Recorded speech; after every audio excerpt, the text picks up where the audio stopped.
Okay, so next topic is seed.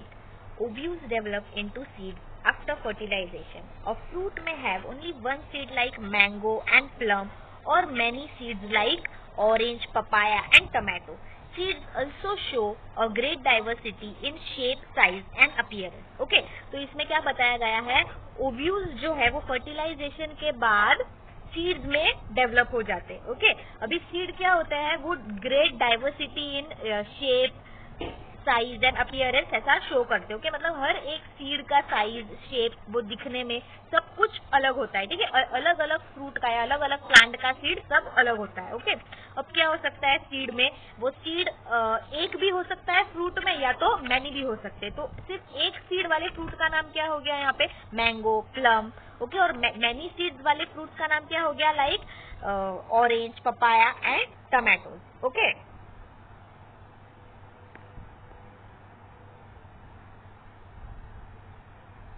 next is structure of a seed. The seed has an outer covering called the seed coat. A baby plant called embryo is present inside the seed coat. An embryo consists of three parts: the plumule, which develops into a shoot; the radicle, which develops into a root; the cotyledon, which stores reserve food material and develops into the first leaf. Okay, तो seed structure क्या होता है, जो outer covering होता है seed का, that is called as seed coat. Okay, and baby plant उसको क्या बुलाएंगे हम, एम्ब्रियो. ओके, ये कहाँ पे प्रेजेंट होता है, सीड कोट के अंदर प्रेजेंट होता है. ओके, अब एम्ब्रियो के भी थ्री पार्ट्स बोले गए हैं यहाँ पे. कौन से, प्लूम्यूल जो कि शूट में डेवलप हो जाएगा बाद में. शूट मतलब क्या, जो ग्राउंड के मतलब सॉइल के ऊपर वाला पार्ट होता है वो हो गया शूट. और next is radicle which develops into root, मतलब ग्राउंड के नीचे वाला पार्ट, जो कि सबको पता ही होगा रूट क्या होता है. Next is cotyledon which stores reserve food material and develop into first leaf. Okay, तो मतलब क्या, फूड मटेरियल वो स्टोर करता है एंड क्या करता है, फर्स्ट लीफ में वो डेवलप हो जाता है. ओके, नेक्स्ट इज अपना types of seeds. Seeds are of two types depending on the number of cotyledons. Okay, monocot and dicot. Okay, अगर एक ही cotyledon है वो सीड के पास तो वो हो गया अपना monocot, एंड अगर दो cotyledons है तो वो हो गया अपना dicot. ओके, ये बहुत इजी था. monocot और dicot के एग्जांपल्स भी है अपने पास. wheat, rice and corn are examples of monocot seeds. And dicot seeds के एग्जांपल क्या हो गए, gram, bean and pea. Okay, यहाँ पे फिगर 1.20 में टाइप्स ऑफ सीड्स का भी बताया गया है कि monocot, dicot. Okay, next is germination of seeds. When seeds get suitable condition like temperature, water, air and light, they germinate to produce a new plant.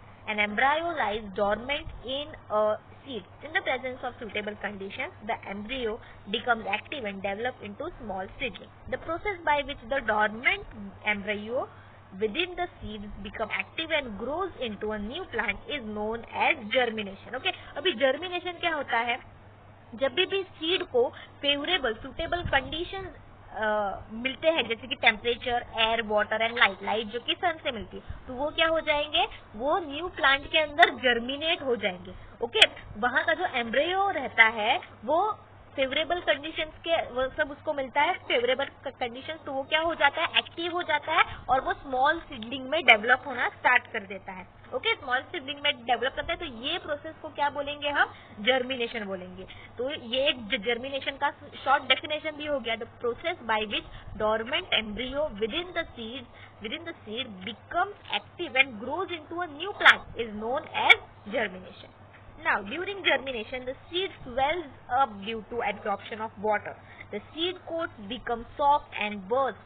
The radicle then quickly elongates, grows downwards, and gives rise to primary roots. The plumule comes out, grows upward, and gives rise to shoot. The cotyledon forms the first leaf of plant. Okay, अभी germination के time क्या होता है, अभी germination की process क्या होता है ये तो अपने को पता चल गया, लेकिन अब germination के टाइम क्या होता है. तो सबसे पहले जो सीड जो होता है वो पानी एब्जॉर्ब करना स्टार्ट करता है. तो जैसे ही वो पानी एब्जॉर्ब करेगा तो वो स्वेल हो जाएगा. स्वेल होना मतलब फूक जाएगा. ओके, फिर क्या हो जाएगा, तो उसका सीड कोट जो होता है वो सॉफ्ट हो जाएगा एंड बर्स्ट हो जाएगा, मतलब फूट जाएगा. ठीक है, फूट जाएगा. फिर क्या होता है, जो रेडिकल होता है, मतलब जो नीचे वाला पार्ट होता है वो रूट्स में कन्वर्ट हो जाएगा, ओके, मतलब ग्रो डाउनवर्ड होगा, मतलब ग्राउंड के नीचे ग्रो होना स्टार्ट हो जाएगा और प्राइमरी रूट में वो कन्वर्ट हो जाएगा। और जो प्यूम्यूल है वो क्या हो जाएगा, वो बाहर आ जाएगा, मतलब अपवर्ड साइड आ जाएगा ग्राउंड के ऊपर वाले लेवल के ऊपर, और गिव्स राइज टू शूट, मतलब जो आगे वाला जो ऊपर जो अपने को दिखेगा वो वाला मतलब शूट में कन्वर्ट होना स्टार्ट हो जाएगा। और कॉटिलीडॉन क्या करेगा, वो फर्स्ट लीफ ऑफ प्लांट में कन्वर्ट हो जाएगा। Okay, next is conditions required for germination. Okay, conditions, 3 conditions है।